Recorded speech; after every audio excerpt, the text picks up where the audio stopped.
You're very welcome to this discussion on how we remember war as part of Dublin Arts and Human Rights Festival 2020, hosted by Smashing Times International Centre for the Arts and Equality. And I will be your moderator for this evening. My name is Maureen Hetherington, and I am the CEO of The Junction, and that's a community relations and peace building initiative. And one of our areas of work is focused on the decade of centenaries, 1912 to 1922. But I'm also the founder of Towards Understanding and Healing, and that is a project that deals with the past through storytelling and positive encounter dialogue. So I'm very interested and looking forward to this event and hearing from our speakers. So before we start, the format for the input, the format is input from each of our speakers, and then there will be a 15-minute question and answer and hopefully a conversation afterwards about the work. So first of all, let me now introduce our speakers for this evening. We have Elaine Ford, who is the Head of Engagement for the Playhouse in Derry, Londonderry. We have Fergus Cooper, documentary filmmaker, John Reavey, filmmaker, Paul Reavey, actor and writer, Frederique Lecomte, founder and main facilitator of the Theatre and Reconciliation Method, and Fiona Bawn Thompson, actor, writer, director, and choreographer. So, thank you all, and we'll proceed. So Elaine is going to speak first on her work at the Derry Playhouse and how they deal with conflict through the arts. So over to you, Elaine. Ciara, Kevin, and everyone at the festival for inviting me this evening. I'm very happy to be here. As Maureen mentioned, I work at the Playhouse, which is an award-winning arts centre based in the heart of Derry, Londonderry, founded in 1992 at the height of the Northern Ireland conflict. Our mission is to deliver innovative, accessible arts, education and peace-building programmes that enrich the lives of the people we serve. Much of our work addresses the legacy of the Troubles through people's lived experiences. And just to remind you that over 30 years, the Troubles in Northern Ireland had a huge human cost. 3,500 people were killed and approximately 35,000 people were wounded. The legacy of the conflict is still visible in Northern Ireland through sectarianism, poor mental health, policing issues, segregated housing and education, lack of equality and economic instability. I've worked at the Playhouse since 2004, and through our work I've seen how the arts have enabled people to change their attitudes and perceptions towards one another. I've seen how ex-combatants and victims have become friends. I've seen young people develop confidence in the police.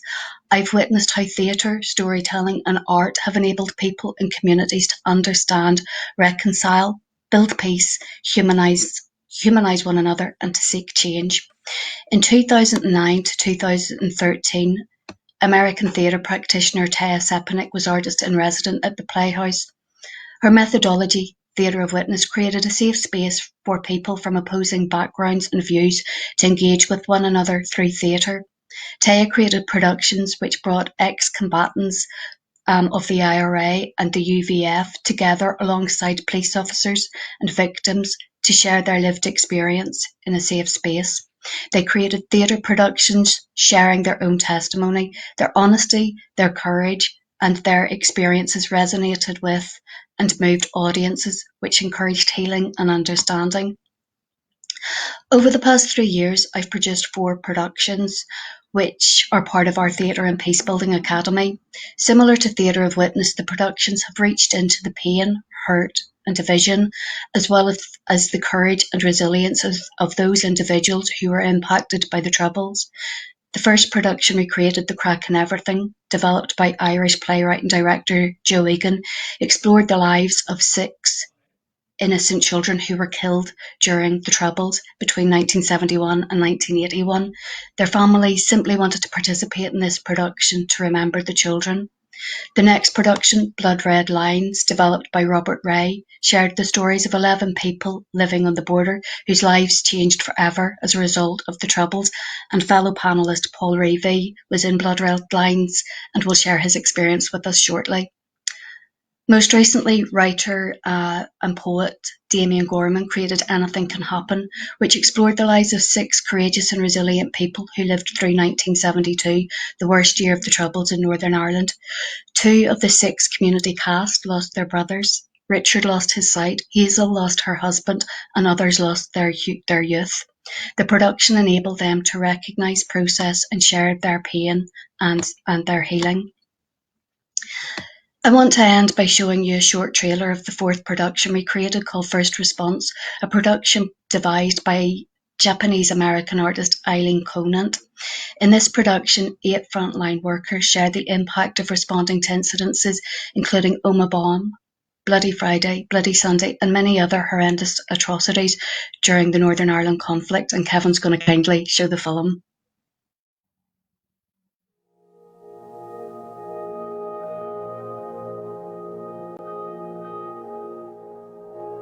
Nobody has grieved in this province yet.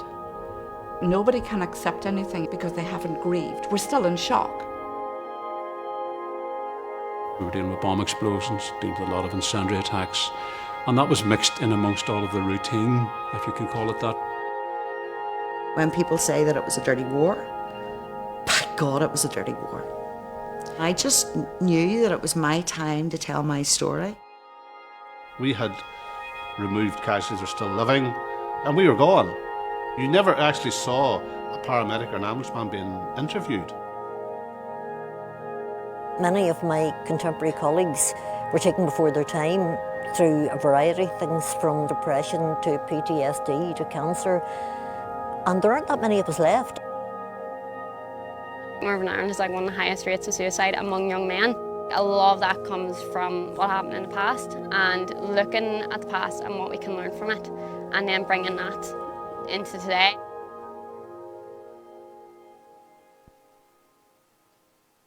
Are these yours?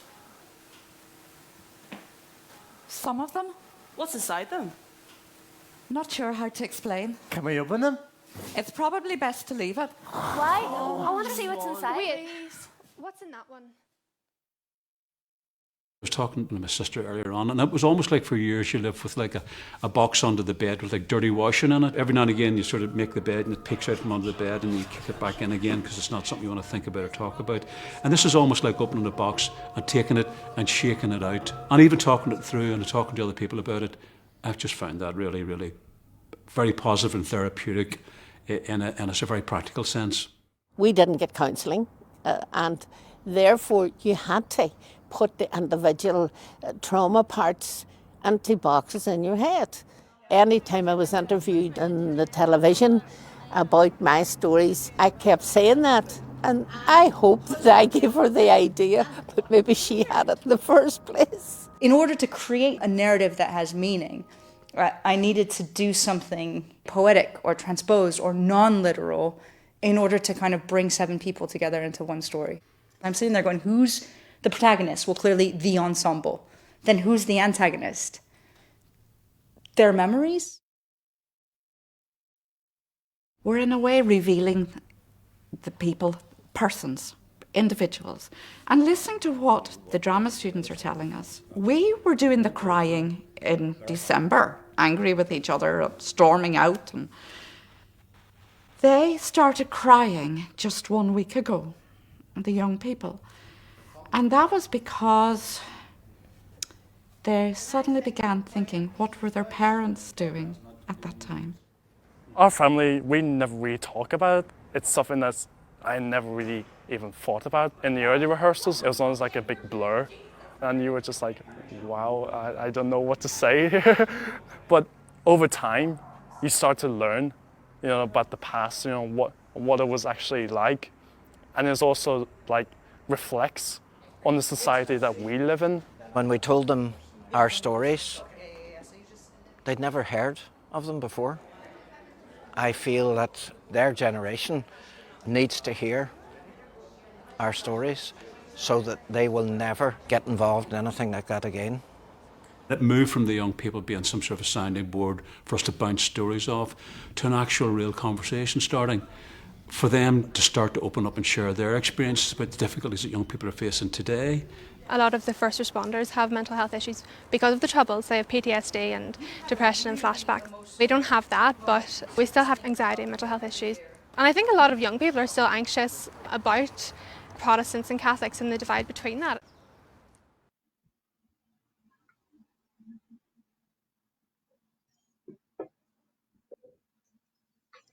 Okay. Thank you so much, Elaine. Such a powerful start. Thank you for sharing, and we'll hear from you later on about some of your work. So thank you. Now we're going to move on and hear from Fergus Cooper, who will speak about a humanitarian and media professional's reflections on the challenges of truth recovery, reconciliation, and working with victims and survivors of war. He will also speak about his film, A Quiet Shuffling of Feet. So over to you, Fergus. Thank you. Can we just show the trailer?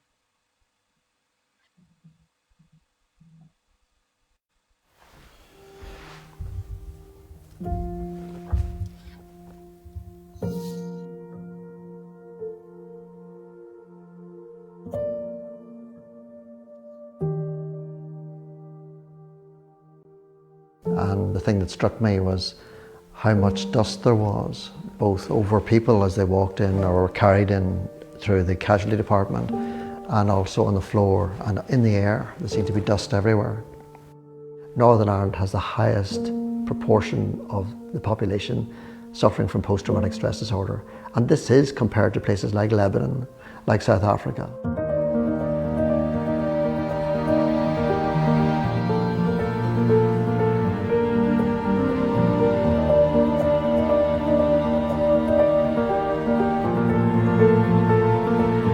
We tried to carry on as normal. There was a process of normalisation which we as individuals were living out in our own lives, but it was almost government policy. The organisation and arrangement for delivery of services were as though we lived in Hampshire, for example.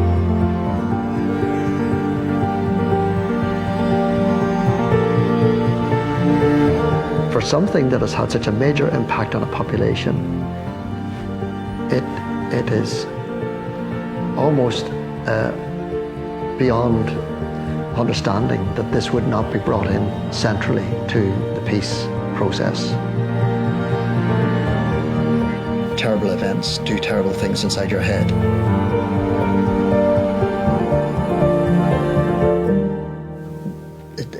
The danger is that victims of the violence whose needs are not adequately understood and identified and responded to run the risk of becoming victims of the peace.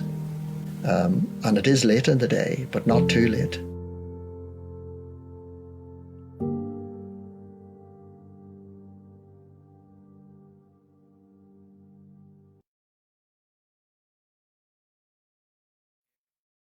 Thank you to the Dublin Arts and Human Rights Festival for inviting me to participate on the panel. Just to begin by telling you a wee bit about the film and how it came to be made. The film took about 2 years from start to finish. I interviewed David Bolton for maybe about 3 or 4 times, and I then spent about 9 months doing much more detailed research and talking to people working directly with victims and survivors. The film was shot over 10 days in 3 seasons of the year: summer, autumn and winter, and mainly on locations in Fermanagh, Tyrone and Belfast. The film explores conflict trauma and the recovery journey through the eyes of just one individual, David Bolton, who led the post-trauma recovery response to both the Enniskillen and the Omagh bombings, events that took the lives of 42 people and over 600 people were maimed. In the course of the film, we learned that David himself experienced trauma very early in his childhood. His adult and professional life was the search for answers to how one lives with and recovers from trauma. In 2001, he established the Northern Ireland Centre for Trauma and Transformation. His research, along with that of the University of Ulster in Jordanstown, established that over 43,000 people in Northern Ireland live with post-traumatic stress disorder, and over 200,000 people have conflict-related mental health conditions. My motivation in making the film was concern in the drift in our politics and in the peace process that was visible from about 2010 onwards. The rising violence, the failure of governments across the islands to adequately meet the needs of victims and survivors. I wanted to help ordinary people to understand the impact of conflict trauma on individuals and across the generations, and the human cost of failing to deal with it. I'm the former head of country of Save the Children in Northern Ireland. I'm all too familiar with the impact of conflict trauma on young lives. I was the media spokesperson for Save the Children's international campaigns on Syrian refugees, and I supported the Dubs amendment that led the government to commit to resettle 3,500 Syrian families in the UK. Indeed, I had a very humbling experience recently at the latest screening of The Quiet Shuffling of Feet during Good Relations Week. 4 Syrian refugees viewed the film online and engaged in a question and answer session afterwards. What do we know about war? At the beginning of the 20th century, at the time of the First World War, the Great War, the war to end all wars, 80% of the casualties were soldiers and 20% were civilians. Now, in the 21st century, in the era of the smart bomb, the laser-guided missile, the remote-controlled drone, over 80% of casualties are civilians. Iraq, Syria, the Yemen, Palestine, just some of the countries in which such lethal weapons are regularly deployed against unarmed civilian populations. We live in an era when combatants control much of our access to the media, our access to the war zone, presenting unique challenges in reporting the true nature of conflict. Journalists themselves are frequently targeted by combatants. We have invented a whole new lexicography to minimize emotional responses to the horrors of war. Civilian casualties are dehumanized and referred simply as collateral damage. The old model of war that had nation states facing off the standing armies and uniformed soldiers no longer pertains. The wars we fight now are interventions, counterinsurgencies, fights against global terrorism, police actions, and proxy wars. We have defence forces and defence weapons that disguise and mitigate the lethal nature of their armoury. From a humanitarian perspective, we know that the victims of war are not just those who are killed and injured, but the many civilians who flee war zones. When you put children and old people on the road, they die in vast numbers from exhaustion, dehydration, and disease. Refugee camps are meant to be temporary, before people are either returned home when peace is restored, or given sanctuary and protection and residency in a third country. Refugees are no longer welcome in Europe. The challenge for me as a filmmaker is, how do I tell their story without exposing them to further harm and trauma? How do I humanize the plight of victims and survivors so that we can respond emotionally, one human being to another, rather than averting our eyes and absolving ourselves of all responsibility? When we remember war, we need to remember the victims and survivors of the war, not just the combatants. To ensure a peaceful future, we must first reconcile ourselves with our painful history. If we don't, then we will live with a culture of conflict that all too quickly can erupt once more into cycles of violence. That has been our experience in Ireland. Truth recovery is an important tool in peace building and reconciliation.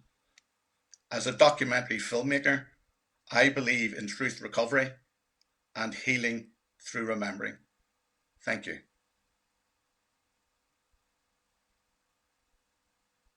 Fergus, thank you so much for that, and hopefully we'll be able to revisit some of that at the end. Thank you.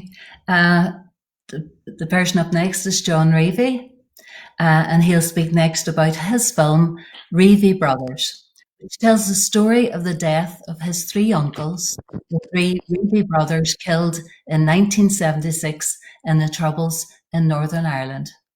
Over to you, John.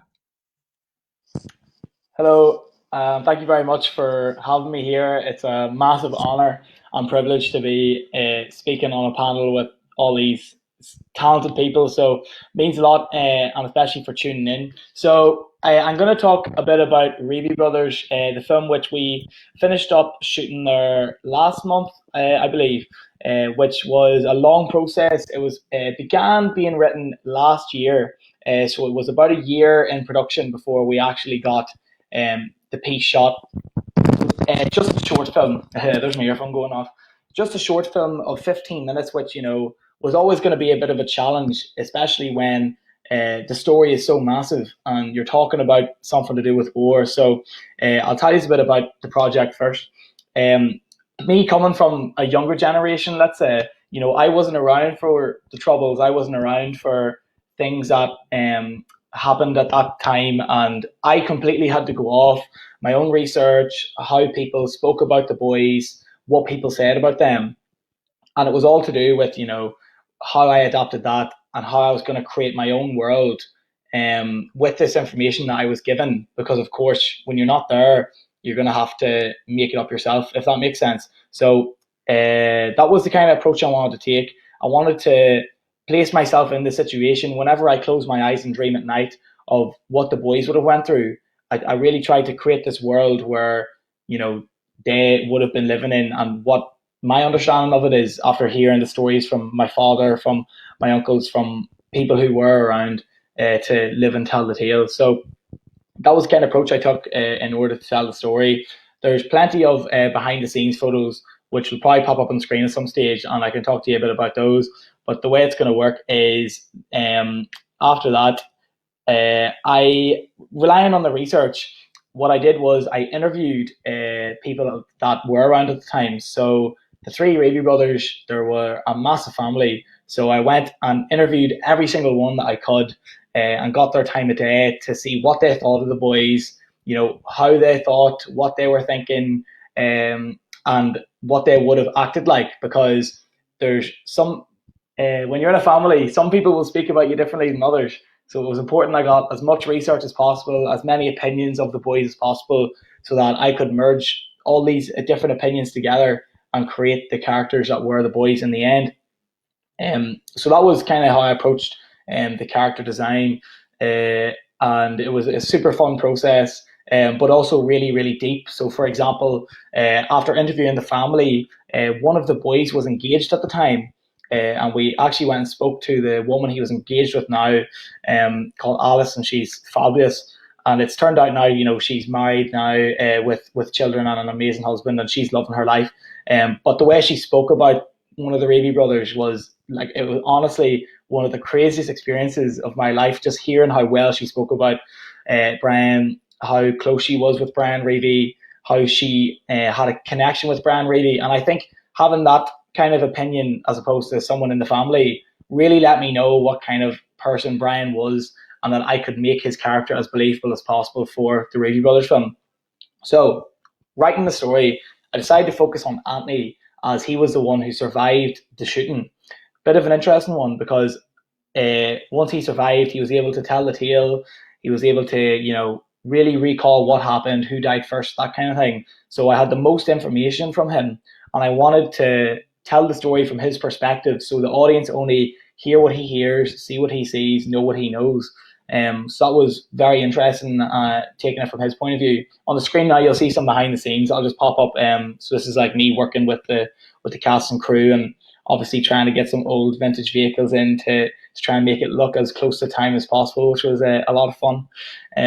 So when I was approaching the story, I had to make sure it was unbiased, because I find with telling war stories now, specifically about the Troubles, is that a lot of people will think you're trying to bring up bad blood, or you're trying to bring up some kind of bad message. And that was never the case with this piece. With this piece, I wanted to retell what happened, but in no way, shape or form bring up any kind of bad blood, a completely new way of approach. Because of course I'm part of a generation which are now, coming up and trying to not act in the ways that people did back then. But at the same time, I think it is worth remembering and educating the people that this is what happened back then. And it's very important that stories like this are told, so that, we'll never forget these kind of things happened. And that's how we became the people we are today. So I suppose that's kind of how I went about approaching the whole scenario, and just talking through these couple behind the scenes. I mean, it was a crazy 4 days shoot, so it was, and we're currently in the editing process. So we're looking to release the piece around the beginning of next year. Would be absolutely fantastic, but you know what it's like, the editing process. People say it could be done when you never know the case. So that's a bit from me about the piece, how I came to writing about it, and how someone my age, 22 years old, who wasn't around for any kind of shenanigans that did happen, really, really tried my best to tell the story as fairly and as close to the tale as possible. So yeah, thanks a million.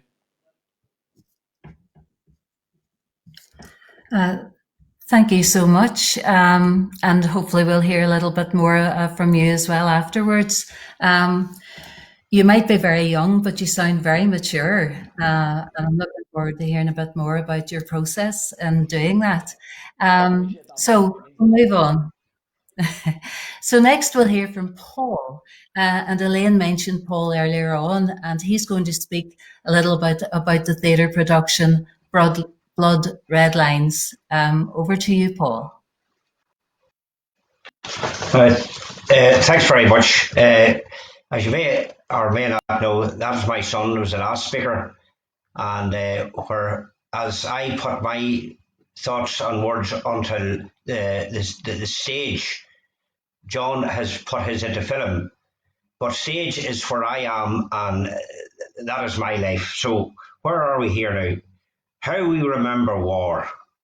Well, I remember war because those were my 3 brothers that John has made the film about, and it brings it home to me. So, but when I got my chance to be in Blood Red Lines, this is where I wanted to be. I knew I could act. I'm an actor by trade, and I can do that on the stage, and I had to give something back. Now it was my turn. So you see, when I was young, most of the war was in Bass and Derry. Where I lived away in South Armagh, there was very little talk of people getting killed or anything. It was just something that happened far away. But then in 1976, it came to my house, the war. 3 of my brothers were shot dead by the notorious Flannan gang. And then in 2000, I got a chance in Blood Red Lines, wider audience. Our story told by acting in words, and to warn people that war is a horrible thing. I remember the rehearsals as if the cast were in an army going to war. Most of the time was spent talking and meeting with the director. I suppose he was a general, we'll say. And writing the script, I suppose, was like looking at the maps of the field. This is the road we were going. Then was the exercises, breathing and vocal. I suppose this was the drill then. And Kieran Smith was a drill sergeant who put us through all this torture every weekend. I'll never forget it. But it was all good fun in doing so. But out of war was a different thing on the stage. The stage was our battlefield, and our words and music were to be our armoury. This is the way we approached this instead of guns and bullets. I had grave reservations, really, about telling my story. Why? Because it was mine and it was my comfort blanket. It was for many years. I knew nothing about war. All I wanted was peace. Peace in my own head. But I had demons for a long time. And now I had to change it with blood-led lines. This is us on stage here, just doing some bit of acting.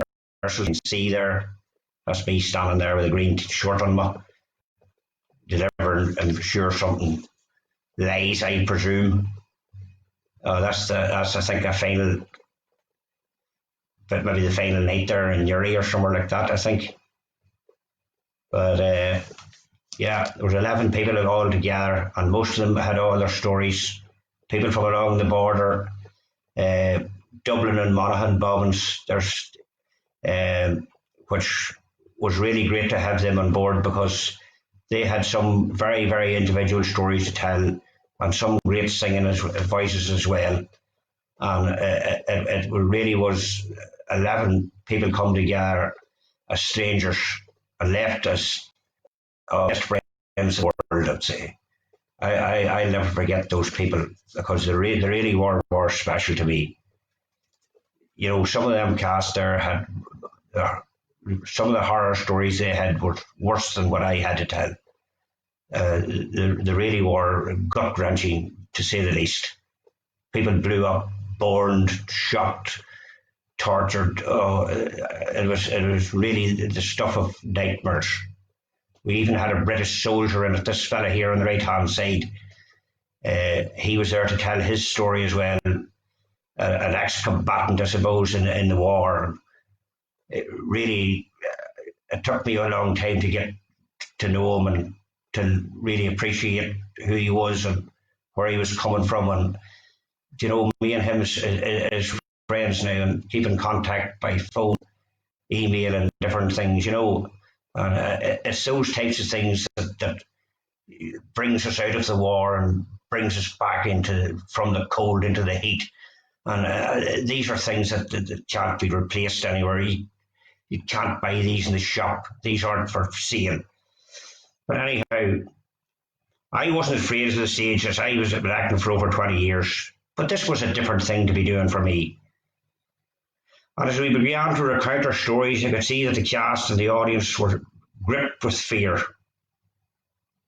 We sang a song which was said, and I'll just sing you a line of it here.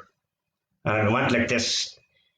If you had seen what I had seen, if you had seen what I had seen, if you had seen what I had seen, you'd never go to war. You know, I thought that was a very powerful thing. And that was from Tommy Sands was the musical director. He done a magnificent job in all the songs that he done. And I must say, the director in this case here, he said that we weren't actors, but we were witnesses to history. And really, that is right, you know, and that's the way I remember it. We were there to well, I suppose, educate and demonstrate and try to keep people, educate them on what happened in our lives. And surely nobody else would like to go back to that. And that was the theme of the songs and different things in that way. And we took the show to Newry, Belfast, Dundalk, and we ended up in the Liberty Hall Theatre in Dublin. And we got great reviews everywhere. And most of the nights, some of the people in the audience was crying because, and when we seen them crying, we were delighted. In a way, we were delighted because we had got our message across and we'd done it in a very strong way and meaningful and believable. This is the thing. We weren't actors.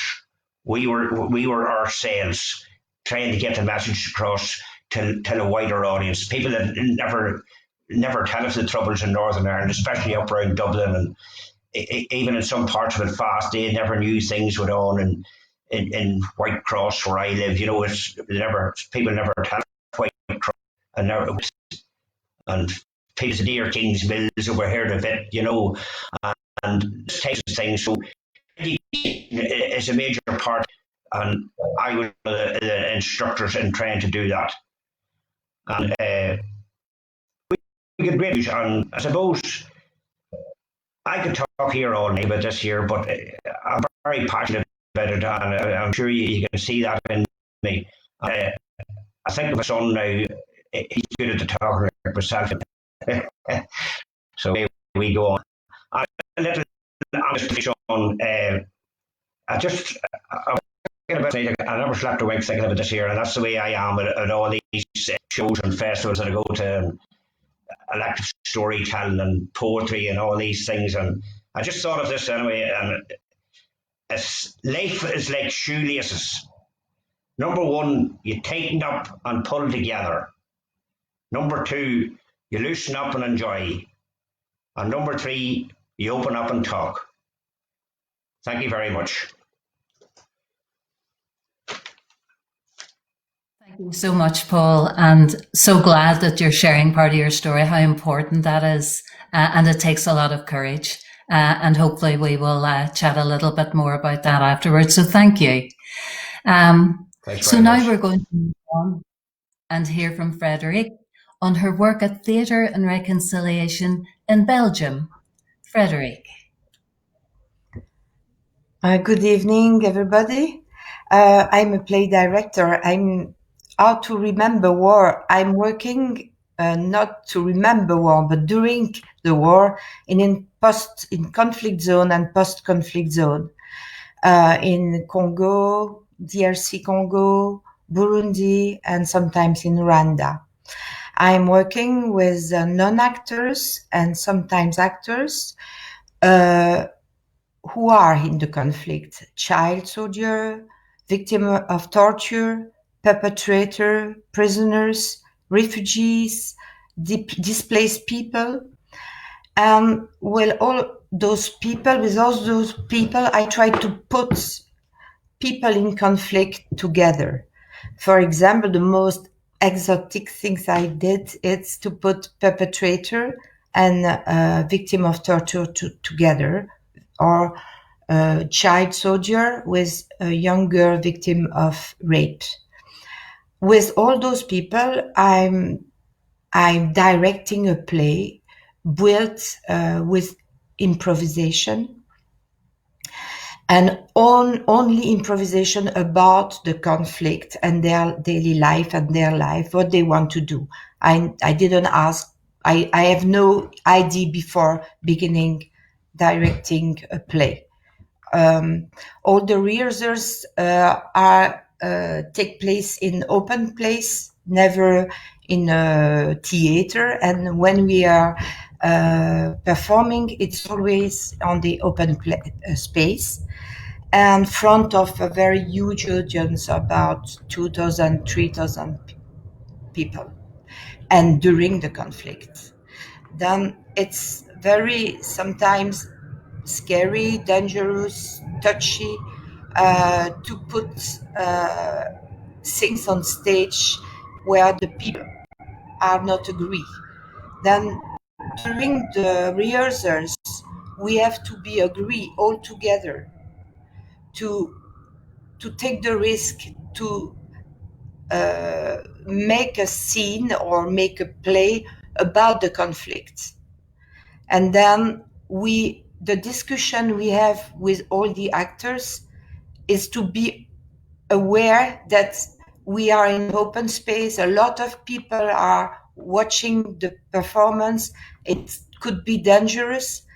And then we have to manage the scene. We have to understand each other, listen to each other. Of course, some scenes are funny, and sometimes some scenes are very cathartic.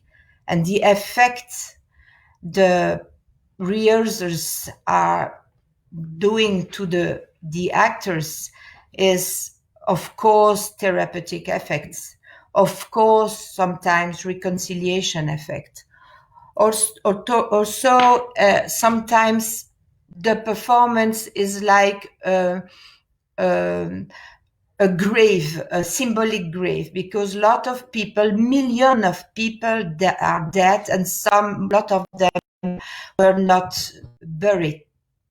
Then putting on stage symbolize all those dead people forgot in the society is very important to the people who are still alive. Then you can see just a little teaser about my work with child soldier. It's in French, but anyway, you can see some picture. On a tendance à penser que les enfants soldats sont des enfants qui sont perdus pour la société, qui sont extrêmement violents, qui n'ont plus de notion de bien, de mal, qui ont perdu leur humanité.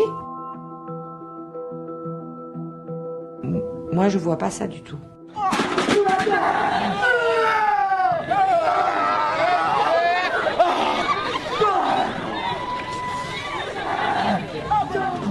Mina hangaika mbaya sana. Mina hangaika. Sina wa kunisomesha.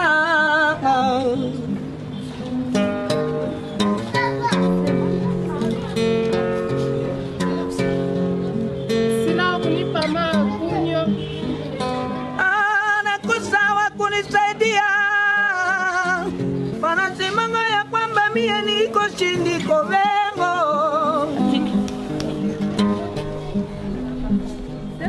Théâtre et Réconciliation, Bukavu, le 18 juillet 2013. Je leur demande comment ils sont entrés dans les groupes armés, s'ils ont été enrôlés de force. Le petit dit qu'il a tué quelqu'un et qu'il a été envoyé dans les forces armées. Il pleure. Là, je commets une grave erreur. Un animateur du BVES m'interrompt, me disant qu'il ne faut pas parler de cela, et malheureusement, je l'écoute. C'est comme si j'avais abandonné le petit avec son crime. Il aurait absolument fallu en faire une scène. Puisqu'il avait parlé ouvertement, il y a une obligation de ne pas laisser tomber, de théâtraliser, de prendre une distance sur ce qu'il venait de nous raconter. La difficulté, c'est que ce genre de témoignage fait peur. On a envie de se cacher la tête dans le sable. C'est à ce moment qu'il faut réagir, mais on n'a pas toujours le courage, ni la présence d'esprit. Je m'en veux absolument. Ce petit garçon pourrait être mon fils. Mudunia yangu, kila mtu ana haki ya kutetelewa. Katika dunia yangu ya mpya, kila mtu iko na haki ya kutetewa. Mudunia yangu, kila mwanadamu ana haki ya kutumika. Dunia yangu, kama kusoma kutasoma, nikaishi kule mpori mkirebere titi, nikaishi sana. Nikaenda pambana vitangu wa kwanza.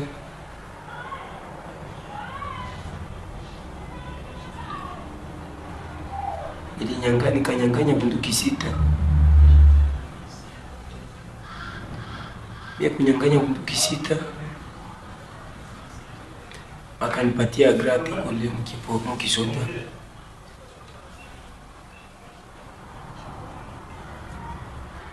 Haitoshi. Tukaendelea sasa, wakaniandikisha kwa vyama teatre. Na nikaona teatre kabisa inanistahili. Na mpaka hivi mimi niko naona sana za onda ngina kundi tu hata mkati ngine fasi kuna wafundisha.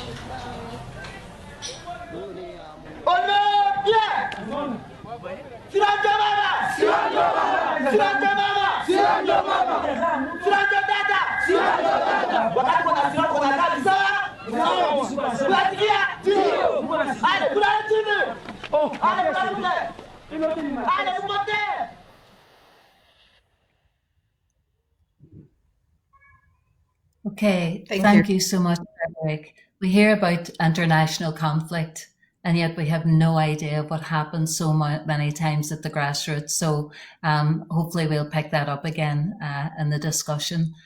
Thank you for sharing. Finally, we're going to hear from Fiona Bond Thompson, who will speak about working with Smashing Times as a professional artist and her involvement in the Creative Connections project and the film Tell Them Our Names. Tell Them Our Names is a film directed by Mary Moynihan. The film is an imagined recreation of moments from the lives of 5 powerful women during World War II, recalling moments of bravery, sacrifice, and love amidst the horror of war, as women stood up against fascism and totalitarianism and refused to accept oppression. So you're going to see a scene, and this is about, it's been inspired by the Spanish revolutionary leader, political activist, communist, and crusader against fascism, and Dolores Ibarruri, who was involved in the Spanish Civil War and features Margaret Toomey, Ella Moynihan Brady, Fiona Bond Thompson, and Romana Testacasera. The film is directed by Mary Moynihan, scripted by Paul Kennedy, Mary Moynihan, and Fiona Bond Thompson, from a devising process with the cast, and produced by Smashing Times. And I do apologise if I've got some of those names wrong.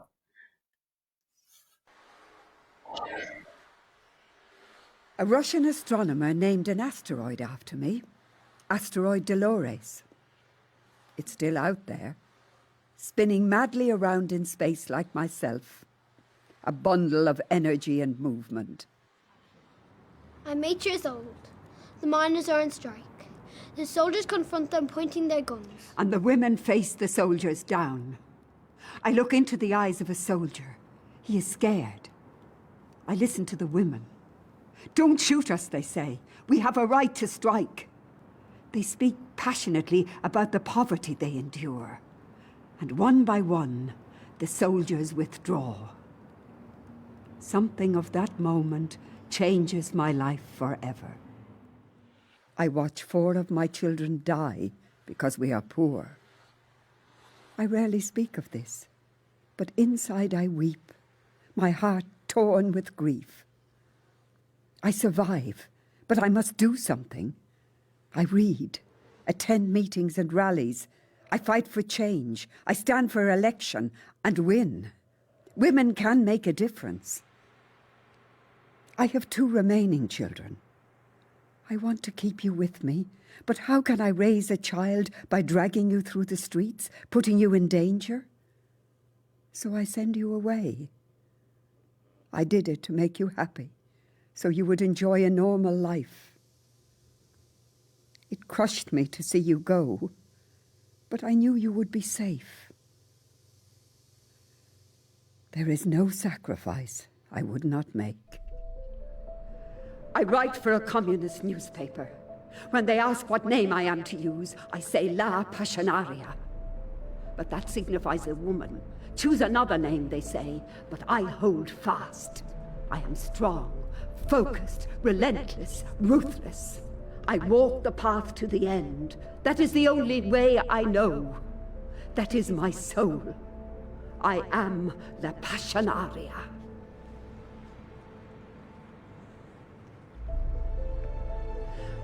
A woman denied the right to work is a slave. Earn your independence. Fight with your hearts and minds for justice. We are all free and equal. During the war, men and women fought bravely side by side. There is no distinction. I never feel unequal. I speak. My voice deep and booming. Words pour out of me. I am brave. My will like steel. I exalt in my strength. I am La Passionaria. I speak out. They shall not pass. I speak. I am not silent. I speak.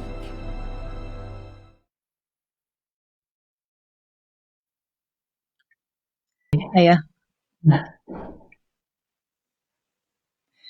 So my name's Fiona Bond Thompson, and I'm an actor, I'm a writer and facilitator for Smashing Times Theatre Company. I've worked collaboratively with Smashing Times for many years, and in 2015 we worked on bringing together stories of women through history and war, and selecting some of these stories then to develop further creatively. It was quite a difficult process doing that, because obviously we had so many stories, and it was just a matter of trying to select which ones we thought would work best on stage or for film. Obviously every single story had really good significance. We used the process to delve further into the artistic possibilities on stage and on screen. Out of this, we created the film Tell Them Our Names, a snippet of what you've seen there now. So there was lots of monologues and lots of really powerful women that we showed on stage for the film. From that film, then we went on to develop further a stage play called Tell Them Our Names, and that play then took elements of the film, and it also brought in further women's stories, and we developed those further in rehearsals and through different script writing processes to come up with the stories that would do these strong women justice. What we did then after that was myself and someone called Stephen Heron. He's a professor at Queen's University in Belfast, Dr. Stephen Heron, and we together delivered some projects, some workshops with groups across the province. So we worked with ex-paramilitary groups, we worked with ex-soldiers, we worked with youth groups both here and in the southern border counties, GAA clubs and women's groups. And this was on the Creative Connections project. And from the Creative Connections project, we took on some of the stories from the film and from the stage play that went beforehand. And what we did to deliver these workshops was I performed 3 monologues from these groups, from these stories, and then we used that as a catalyst to promote discussion within the groups. And I'm just going to go over a very, very brief synopsis of some of the themes behind the monologues. So the first monologue that we portrayed was a monologue it was a strong Spanish lady called Neus Catalá Payeja, and she was from Tarragona in Catalonia. And Neus came from a poor family and they couldn't educate her, so they sent the males off to be educated, and Neus wasn't educated. So she had to go and fund it herself. She went off to Barcelona and she trained herself to become a nurse. She joined the Socialist Party, and then at the beginning of the Spanish Civil War, she was faced then with Franco and the fascists that came up and tried to take over. So she had an orphanage of 192 children, and she fled across the Pyrenees mountains with all these children in tow. When she got to France, she was met with the Nazis, not directly, but the Nazis had taken over France at that time. She made sure that the children were all placed with families, and then she joined the French resistance. Herself and her then husband, who she met through the French resistance, then continued to fight for the French resistance until they got captured, and she never seen her husband again.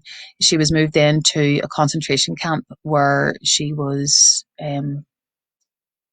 went through some really horrific experiences, and this was one of the toughest parts of doing this, was the graphic images, the graphic nature of the stories of women within the concentration camps, and the things that the soldiers did to the women, to the young girls, to the babies. And she still remained strong in there. She wanted to die, but she found the strength to live, because she found it in herself that she wanted to tell people about the stories, about the things, the atrocities that had happened in these concentration camps, and she really wanted to get out and to tell the world what had happened. So she did. When she got to the concentration camps, then she she got to tell all these stories, and she lived until a few years ago. Actually, she was 105, I think, whenever she died. I might be wrong, but she was still alive at the time whenever I was first doing this monologue. So it was a real privilege to deliver these real life women, one of which who was still with us and still going strong.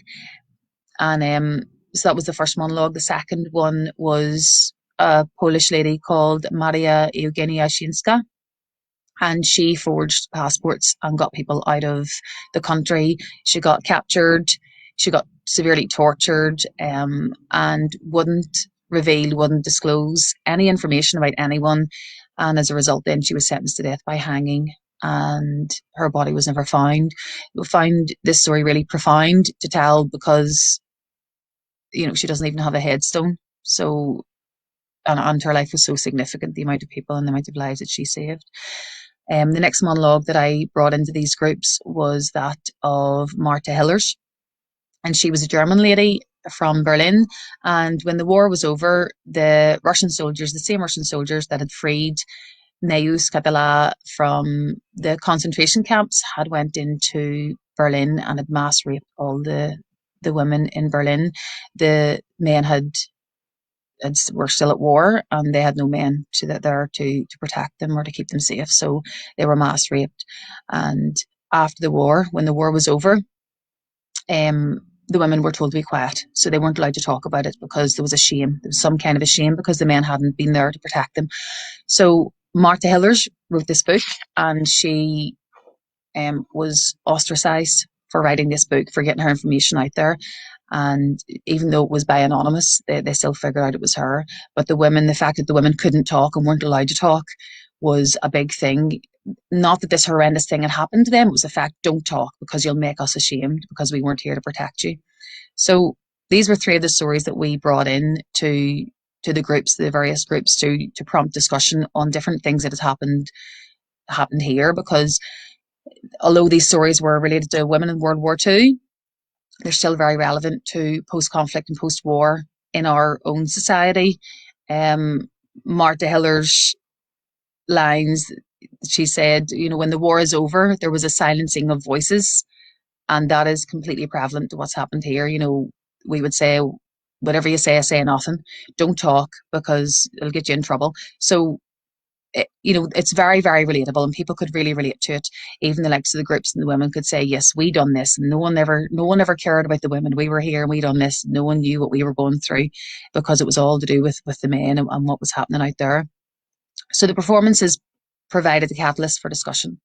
There was groups then that, after they had seen these really, really deep and personal stories of individuals that actually existed, when they seen their stories portrayed on stage or on the floor or community centre or wherever it was that we were doing it, they were able to open up a little bit more and talk about their experience, whether it be firsthand or through something that they had encountered or went through.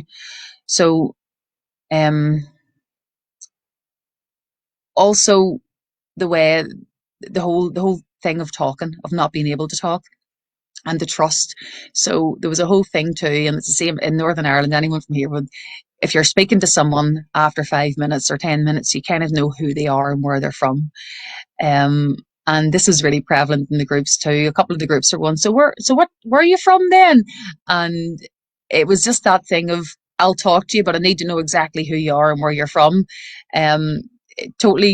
It didn't bother me at all because I'm used to that. But a lot of stuff that came up within the groups as well was that the trust issues doesn't even go to the other side now. It's not like, well, you can't trust demons over there. There seems to be that circle seems to have tightened a little bit in terms of people nearly are afraid to talk about their own people now, because there's certain levels of you can't say that, or there's different breakaway things that happens within their own communities on both sides. So this really came up as well within the groups, which was really, really, really interesting. And also, my generation will have experienced this firsthand. I've experienced bombs, I've experienced the aftermath of bombs, I've experienced the aftermath of shootings and the blood and everything else. I've seen all that firsthand myself, and the generations above me will have known that too. The younger generations don't know this. The younger generations will maybe see war as something that's glorious, victorious. Remember the dead, honour the dead, our soldiers, and war seems to be very much glorified. It's right up there. But the grim reality doesn't really sit with them. They don't know the lasting trauma and impact that this has on the individual, and the likes of these stories would really bring that home. And I just wanted to finish this off by something that Paul had said. If you had seen what I had seen, you'd never go to war. And that's just something that I want to finish off with. Lovely. Thank you so much, Fiona. It's very interesting how you chose 5 women from World War II as well, and how that was relatable to the women in the more recent groups that you were running. So we can revisit that again. So thank you so much. Now we're going to look at maybe some questions for the speakers, and then maybe go into some open discussion. So suppose, Elaine, can I put you in the hot seat first? I know some of your work, and I practically live next door to the Playhouse. I work there. And I suppose for me, and hearing some of the work that you do with people who have been directly impacted by the Troubles, how do you look after them? I mean, they're going through traumatic experiences. How do you support and look after them, given that they might be triggering trauma in themselves again? So, what are the practical things that you have to take care of, as well as getting everything else ready for production? I think, Maureen, brilliant question.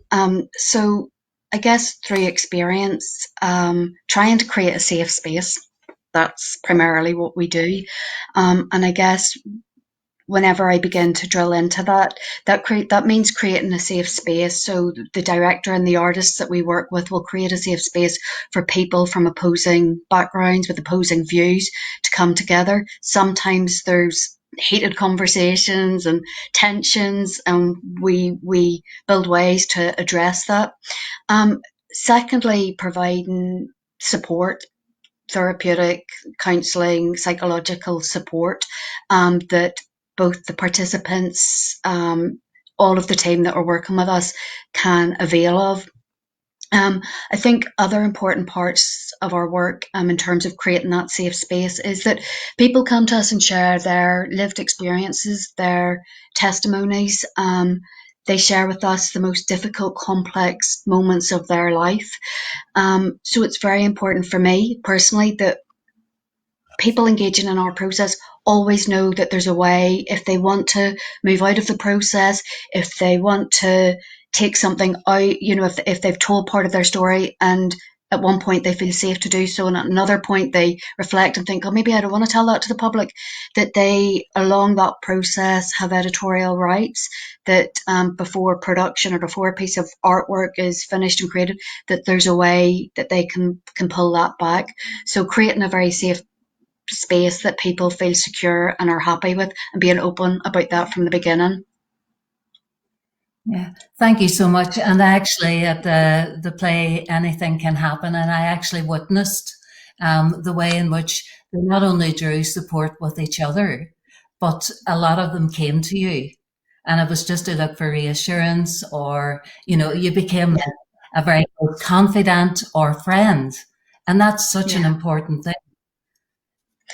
Yeah, and I think that's, again, with the work that we do, it's about creating personal relationships, and everybody I'm always very honoured to work with the people we work with, because they come to us and they share those complex moments, and they build relationships with me and with all of the team, and I hope that they feel supported and cared for. And I think many of them, or most of them, become good friends and people that I personally would care a lot about.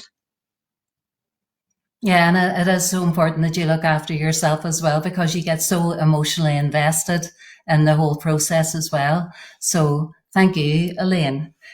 Fergus, you talked about your work as a documentary filmmaker, and I actually worked with David Bolton many years ago, so it was lovely to see him there. And I'm aware of the trauma and some of the lived experiences that he went through.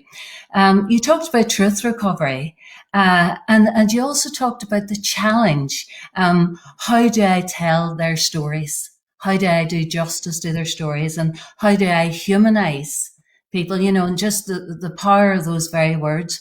I suppose for me, what you're doing is you're putting down very, very important historical memories, social history, and it has to be articulated in a way that people in future generations get to know the truth recovery, the truth of what has happened. But the difficulty is how do you choose what to put in and what to exclude? Because you'll have a limited amount of time. So how do you make those very, very difficult choices? I mean, those are the challenges that face every working journalist and every artist and storyteller. What do you choose to tell? What do you choose to leave out? I was fascinated listening to John Reavey talking about, a 15-minute short film. And I can only imagine the blood, sweat and tears that went into that production. And now he's editing a film, and he maybe has an hour of footage or more, and he'll try to edit that into 15 minutes into a narrative that actually an audience can view. The big challenge in The Quiet Shuffling of Feet was, how do I tell this story that's a victim story without actually hurting victims?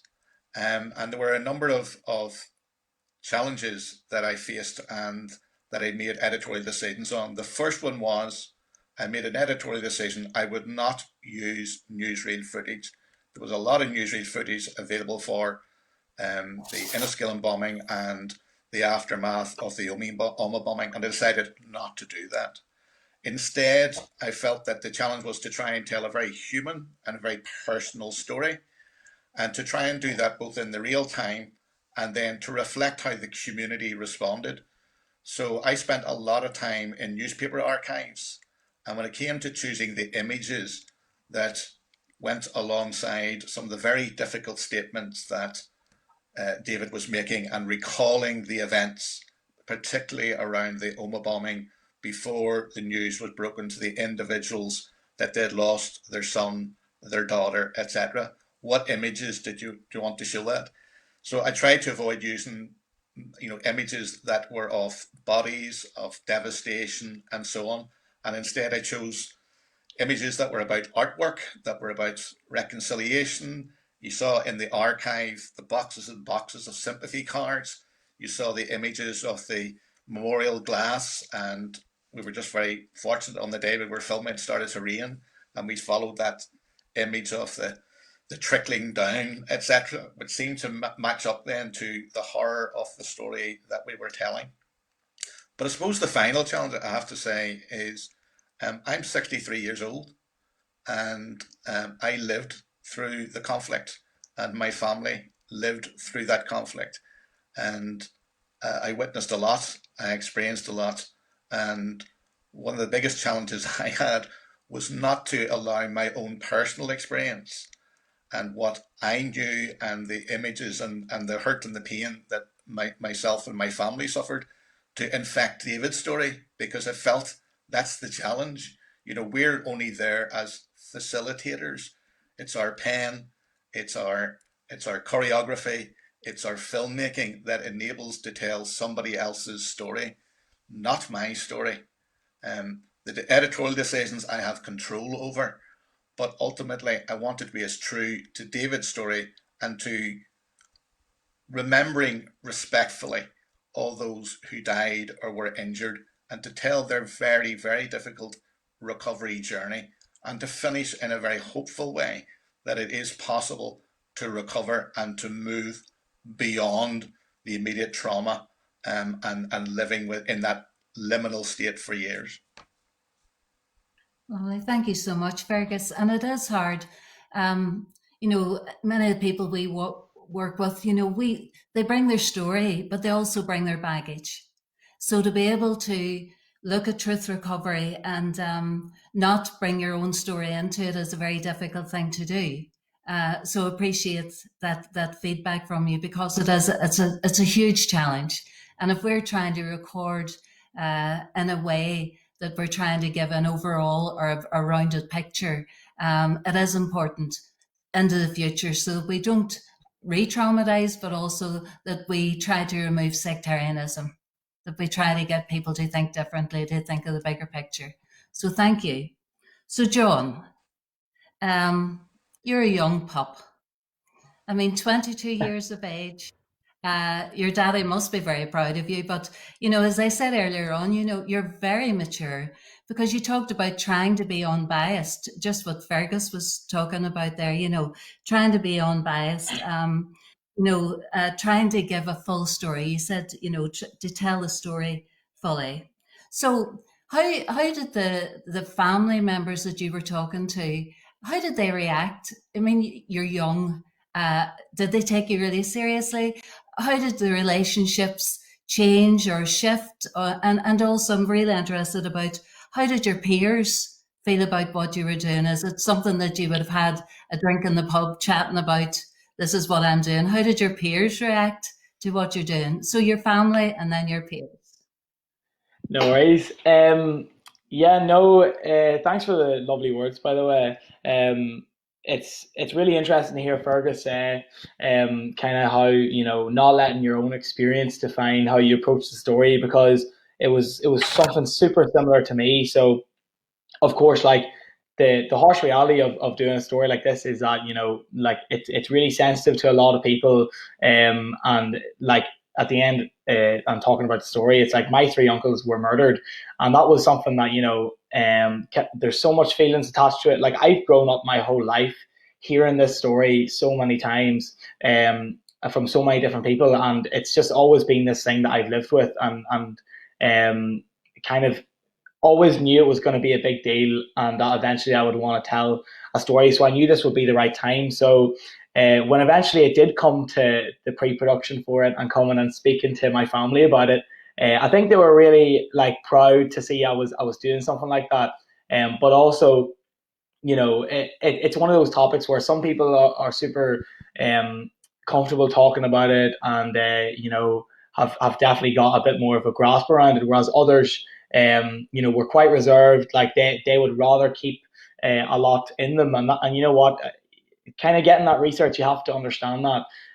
So it was definitely an interesting experience, but you know, nothing beats the family, the people who grew up with these lads, the people who knew them the best. In terms of my peers, like, it definitely was something that a lot of people were shocked by, because you know, when I'm saying to somebody I'm making a short film, you know, they're expecting, oh, you know, have you made up a little story? Have you made up something funny or whatever? But no, like, definitely something that, you know, is a lot more serious and a lot more home hitting. And I want to make an impact with this film. It's not something I'm making just, you know, to entertain. It's definitely something I want a message portrayed across. I want people to watch this and take something from it. And so by telling, you know, my peers, my friends that, I definitely think they were a little surprised. And, you know, a lot of people were saying, God, you know, this is a massive story. Like the pressure was definitely on me at the beginning to you know, impress and to have a solid structure. So I had to do all my best. And thanks to, you know, an absolutely fantastic team on board, like, I never ever felt like I couldn't do it, because the support I got from all the family and all my friends who just knew I was the right man for the job, just kept motivating me, and I'm honestly absolutely buzzing to get cracking on with it, and yeah, super happy. That's lovely. And you know, you could have ended up, instead of being the person that you are and trying to share that story, you could have ended up quite bitter. You know, here's 3 uncles murdered, you know, and you took a different road, and it's lovely to see, you know, that's such a model for other people as well. So thank you so much, John. So Paul, I'm going to put you in the hot seat now. You talked about you wanted to warn people that war is a horrible thing, and you talked about you know, you had some reservations at one time in telling your story, but you also talked that you had demons for a long time. and that was really difficult for you. You see, whenever you did the blood red lines, did it enable you to let some of those demons go?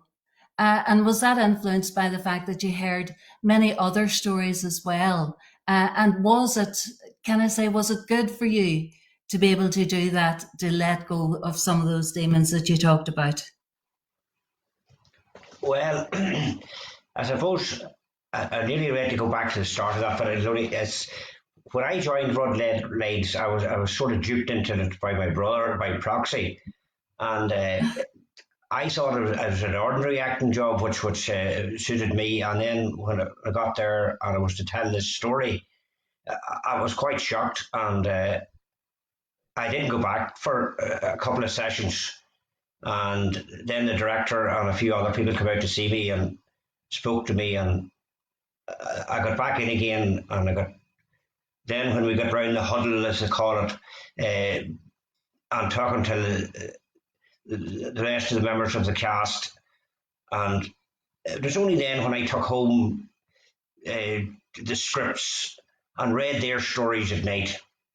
My God, I says, I have to tell mine, and I had those demons, and it was, I don't know if I knew it was going to be a release for to get them out, but I knew it was a facilitator that could let me release some of them, if not them all. But to share it with the other people and to get up on the stage, not only to the cast, that was a hard enough time.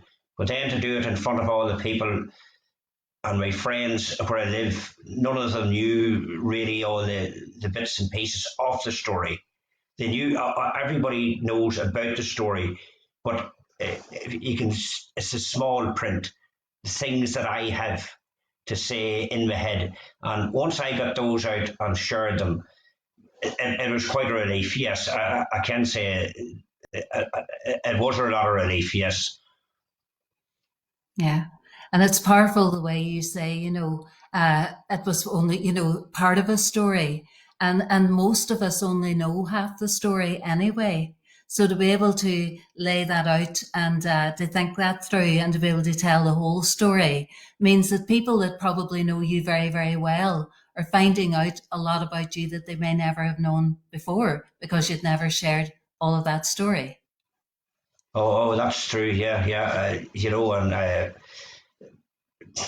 when I would meet people out after, they would say, God, I don't know how you done that there and all, and they knew, most of my friends knew I was an actor anyway, but this was true to life, and I think they were quite shocked as well, because when I'm out, like I am, when I'm at home, I'm introvert, and when I'm out, I'm extrovert. That's the talking, and I do storytelling and poetry, and this is all escapism, you know what I mean? And then I retreat back to the house and close the door, and I'm a different person then again, and I relate back and forward to this here most of my life, and it's just my way of dealing with things, and even to this day I'll still behave like that, and it's my way of coping, and then the drama, it takes me back out of that again, and if I'm going to a show or anything,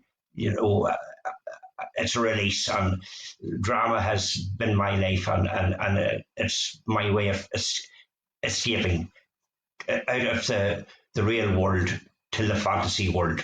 But Blood Red Lines was a mixture of both, and it was scary and real life, but I learned to cope with it, and I thank everybody at Blood Red Lines for that, and Elaine Ford was a great help as well, so thank you for that, Elaine. And it's lovely when you put that, they say when you put the story out there, it loses the power over you. You externalize it, so it loses some of its power, and hopefully it gives some of that release. I suppose next, Frederique. So thank you, Paul. Frederique, you talked about some of the international conflict zones. You talked about victims of torture. You talked about child soldiers. and that you would put these protagonists and victims together. And it was about taking huge risks and often very, very dangerous.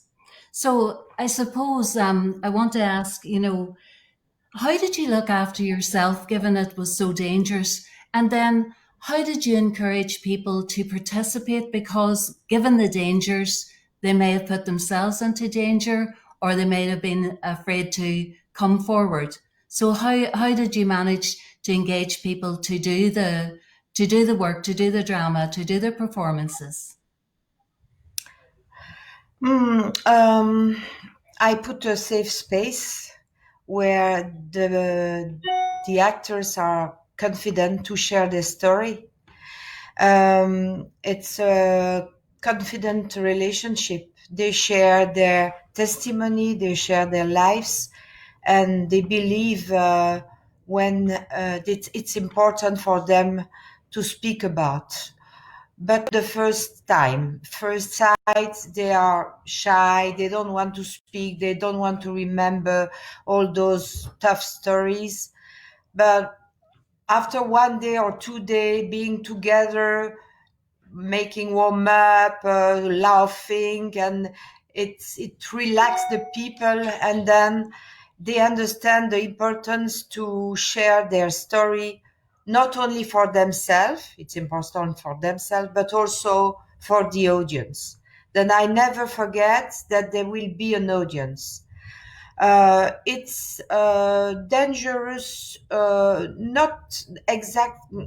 It's difficult to say because it's, if I say no, it's not dangerous, it seems I am a hero. And if I say no, yes, it's dangerous, I also a hero. That I can't answer this question. But I'm supported by some people who are native from there, who knows a lot about the history of Burundi and DRC and Rwanda, and they told me, well, in that direction you can't go because it's too dangerous. Though I'm not alone. And of course, because of the censorship about the state, for example, in Rwanda, there is a lot of censorship. Then in a way, I'm protected by the censorship, that I'm sure not to go too far in the things I'm going to reveal. And was there any particular conflict zone where you had to withdraw, where it just became too dangerous? Is there one that stands out for you that was particularly difficult? For me personally, the problem is not me. It's not my life, it's not my conflict, it's not my war, it's not my story, it's not my trauma. I'm there as a play director. And as a play director, what can I do to make something with all those testimony? And it's that position which builds me and which builds the actors also. Then I don't have any psychologist around me and so on. I think it's not necessary. In my way of working, it's not necessary at all. Only the way to build a scene after some improvisation that the actors share with me, I oblige myself to do something on a scene with this testimony, and it brings me confidence only with the tools of theater, and also it brings confidence to the actors also. Then for me, the tool and the powerful of theater is enough to build something about war. Lovely. Okay, thank you so much, Frederique. I suppose just hearing a little bit about different conflict zones, and just even the cultural sensitivities and particularly the oppression of women. It's often very hard to have those voices in particular brought forward, which lets me move on to Fiona. Fiona, it's interesting that you chose World War II. And I was thinking, it has been so hard. We did a lot of work with the in the decade of anniversaries on, World War One. It was very, very hard to get women's voices because they'd been written out of history. And there's been a long, hard slog to actually recover those women's voices. And I heard you talk about somebody wrote a book and then somebody else told a bit of a story. How difficult, though, was it to get the research, the in-depth research that you would have needed to give those stories, to give a rounded story? And did you have to take liberty or license to create part of the stories yourself with these women? Why World War II and recovering those voices? I mean, there was loads of different women and different snippets of stories that we came across, and one in particular that I didn't discuss there was Mary Elms, and Mary Elms is a lady from Cork who done fantastic things in World War II, went across and saved so many lives through World War II, sacrificing her own life, not sacrificing, putting her own life at risk by taking so many children out of these holding camps in the boot of her car up to the mountains and to safe holdings. And that's what one voice that I didn't. That's the part that I played in the film whenever we had first done the film, and her story is absolutely remarkable, and more so probably the most remarkable part of it for me, because we were so used to going through all these absolutely amazing things that women had done that by the time you come to the 20th story you're going, oh wow, here's another great woman that obviously no one else had ever heard anything about, because in war times you very much get that whole, you see the line of men with their medals after wartime. That's it's a very stereotypical image, but there's very little recognition for women. And there's the women are, and probably just like the women run a whole lot of things and very often go unrecognized. And I don't know whether that's because they maybe don't seek recognition. I don't know, but Mary Elms, for example, had went off after the war and settled down, had a family, and didn't really speak much of it. And it was only that a Jewish professor or doctor had came across to Ireland from America, seeking this woman, searching for this woman who had saved his life. And he had discovered that she had recently died, I think a few years earlier. And he discovered so many more children, obviously, that had grown up at this stage that had been saved by Mary Elms. And her story was so remarkable, but yet she lived such a humble life after the war. She done such remarkable things for other people and didn't seek any recognition for it. So these are the kind of stories that we had came across and went, it's very humbling. Even the likes of Neus, in her times in the concentration camps, she was sent to an ammunition factory to create ammunition, obviously, but she had produced faulty bullets. She had discovered some way to produce bullets that didn't work. So obviously there's a chance that she could get caught, but she persevered and she kept doing this. So the women's stories are there, but it's just a matter of finding them. Neus was still alive, fortunately, whenever we were doing all this research, so we were able to have direct contact as well with ones that knew a lot about her.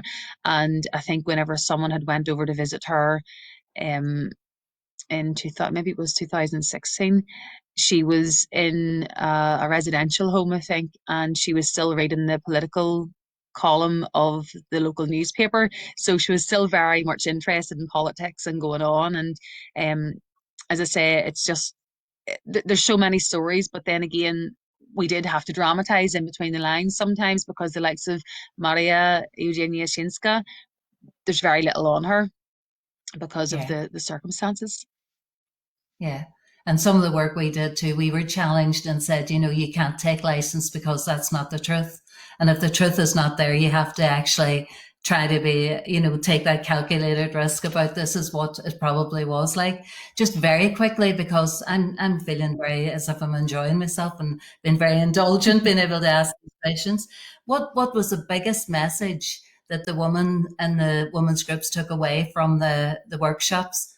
What was the most relatable thing that they were able to relate to that they could take away in their lives? I think it's just that empowerment. I think it's that a lot of women, just on a normal level, we don't take enough credit for the things that we do. And whether that's just behind the scenes, underground, running things in the house or running things in the community, the men are much more prevalent in everything that they do. And I think a lot of the women kind of thought, oh, we are great, and there are things that you do that you can seek recognition for, but yeah, just being able to hear that these remarkable stories are there, that they're told, that war doesn't just affect the men. War isn't just about the soldiers in the front line. It's not about the ones holding the guns or the ones being fired at, which obviously are often women as well. But there's someone behind the scenes running the show, and a lot of the times the women could really relate to that, especially in the women's groups. Yeah, thank you. I'm just saying, there's lots of amazing comments coming up and feedback, so I'm afraid I'm not able to read it all. And a couple of questions came up, but I was so busy asking you other questions. I suppose just for anyone on the panel now, this is such important work.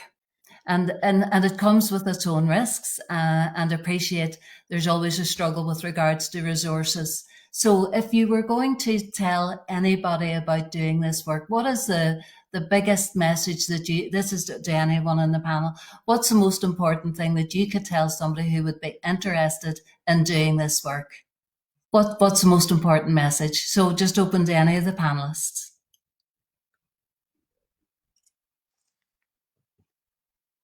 Yes, Fergus. I think for and then John. me, it has to be perseverance. Before I got involved in filmmaking, I had other careers, and I actually I've led 4 children's charities in Northern Ireland, and at one time I led a fantastic organisation called Children's Express.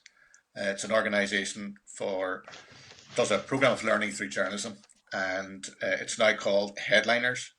And I had the privilege of establishing the first bureau in Derry, and it's still, I'm glad to see it's still running strong. And it recruited in Belfast, the Belfast project recruited in a very young, energetic young lady, 14 years old, called Lara McKee, and she cut her first teeth in the Headliners project. And what stays with me is the perseverance. I introduced documentary filmmaking into the Belfast Bureau, and when I saw what 14 to 16-year-olds could do with a film camera, I kind of thought, do you know what? I'd love to have a go at that. And I left it very late in life to actually take the courage to, leave a very well-paid job and to have a shot at this. And I managed to persuade David Bolton, much against his will, to be the first subject of the film. And I did apply for money for a grant. I didn't get any money, etc. I simply ploughed my own savings into doing it because I believe so strongly in the story, and I wanted that story to be told.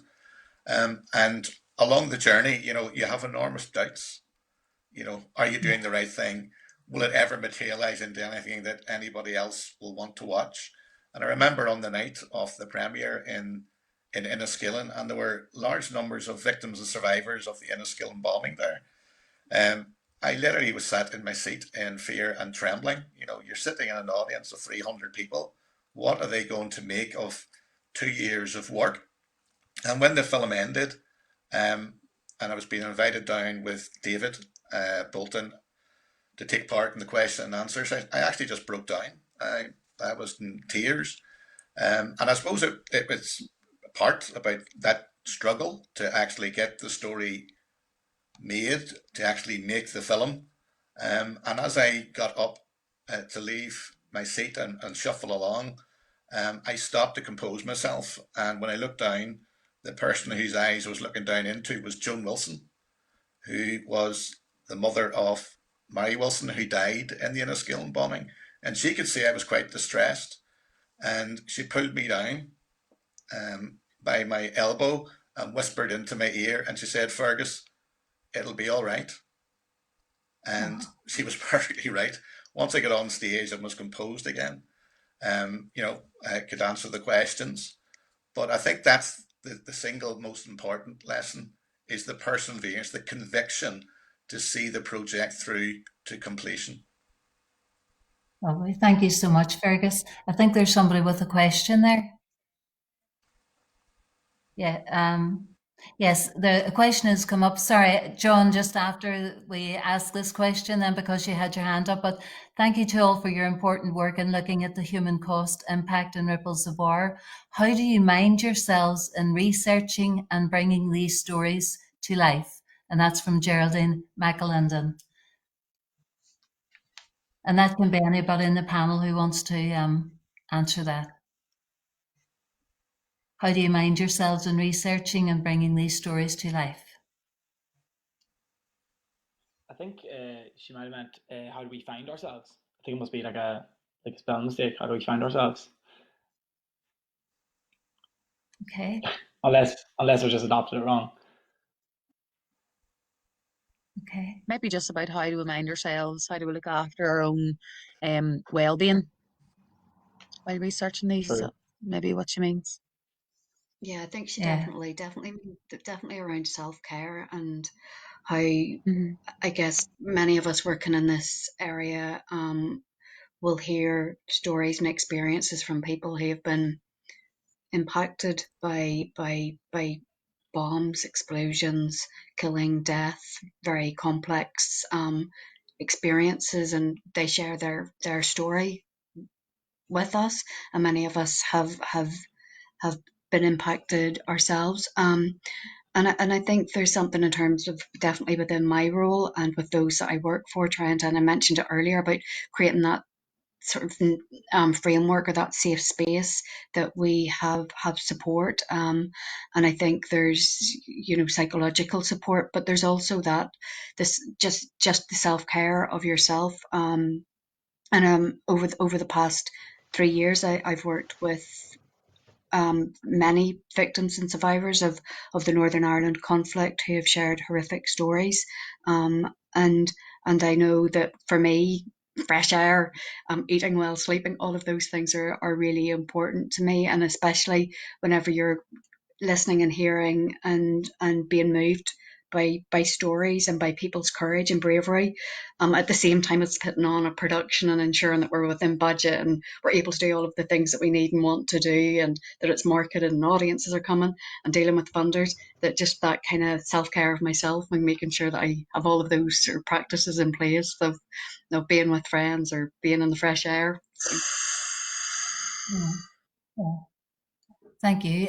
John, you were going to pick up there, so thank you for that response, Elaine. John, you were going to pick up there and say something. I actually wasn't. I was actually, the camera's like reversed. I was trying to point this direction because it was answered phenomenally, so I have nothing to add, honestly. No worries. And is there anybody else in the panel that would like to, any final words to say out there to some young budding artist or somebody who's really interested in doing this type of work? Any final words of advice? Elaine, it was important what you said about looking after yourself. There's vicarious trauma and secondary trauma that you can take on from those experiences. Frederique, you have your hand up. Yes. Frederique. Yes, hello. If somebody wants to do this kind of job, you have to be courageous. You have to be also not gentle. You have to use all the tools you have to make arts. And that's all. And also, Beautiful. I think it's important is you have to believe on what you are doing. Then after it will be easy. Lovely. Frederique, I think that those are lovely words to end this on. So can I say a big, big thank you to all of our speakers for being a part of today's event, How We Remember War. And this is part of the Dublin Arts and Human Rights Festival 2020, hosted by Smashing Times International Centre for the Arts and Equality. So please do go on their website. And I'm sure there's going to be lots more of discussion of this type. But thank you so much for sharing. Thank you so much for having the courage and the bravery to do what you do.